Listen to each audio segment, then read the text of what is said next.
Эми жаз мезгилинде дегенде азыр көбүнчө эле тери кургаган маалы. Анан чачтар дагы ошого жараша эле кургайт. Негизинен көбүнчө уходуй масканы колдонуш керек. Уходуй маскаларды колдонуш керек.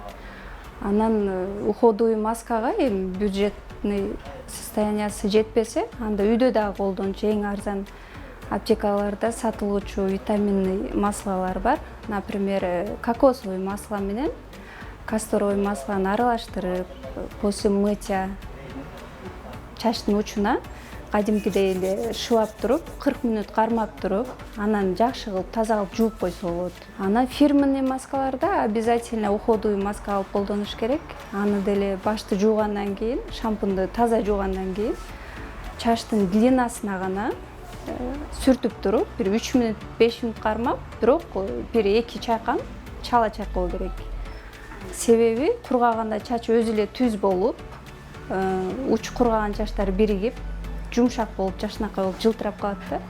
Ошону көбү сүртүп туруп эле таза чайкап коюшат да.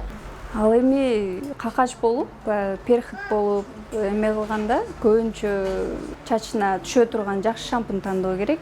Анан ошол болезневый, болезнь эмеспи, может ошо шампуньданбы, ошону билип, анан кийин туура кам көрүү керек. Если чын эле тери өтө кургап кеткенден ham какач болот, өтө май болуп кеткенде ham какач болот. Башты жууганда дагы өзүнүн техникасы болот.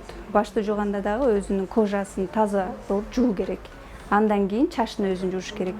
Главный чачтын, баштын терисине жакшы туура кам көрүү керек да, ошондо какач, перхит аз болот. Күндө жууганда деген шампунь сульфаты көп болот да. Шампунь канчалык сульфаты көп болгон сайын, чачты жууган сайын чачтын витамини өзүнө жеп салат да. Анан чач баягындай жеңил болуп, учуп калат. Электро баягындай магниттик күчтүү болот да чачтачы, синтетический неме күчтүү. Ошого желательно болушунча био шампунь колдонуш керек. Анан азыраак. Минимум 3 күндөн 4 күндө бир жууш керек.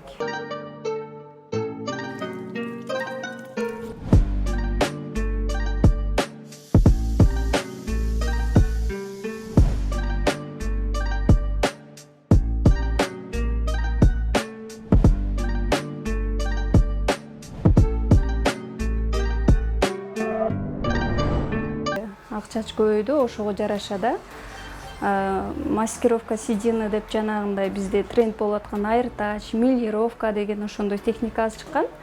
Ошону карап туруп, канча процент ак чачы болсо, ошончо проценттин жарымын кылыш керек.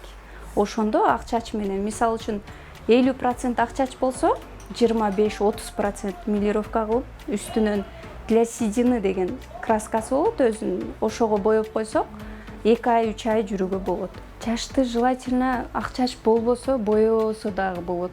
Мүмкүн болушунча натуральный, естественный сулуулук бул жакшы. Анан ар бир нерсенин негизи чегинен ашса зыяны бар. Бирок процентке карап иштейбиз да биз. 3төн, полторашкадан, 6, 9, 12 деп проценти канчалык жогору болсо, ошончолук зыяны көп болот. Фен колдонуу албетте зыян. Себеби чачты туура жууп боюнча сүйлөп кеттик го алдын ала. Потому что чач фенди аябай жакын кылып кургатпоо керек болот. 5 сантиметр алысыраак, желательно ар бир эменин өзүнүн жолу болот. Постоянно кургатпоо керек желательно.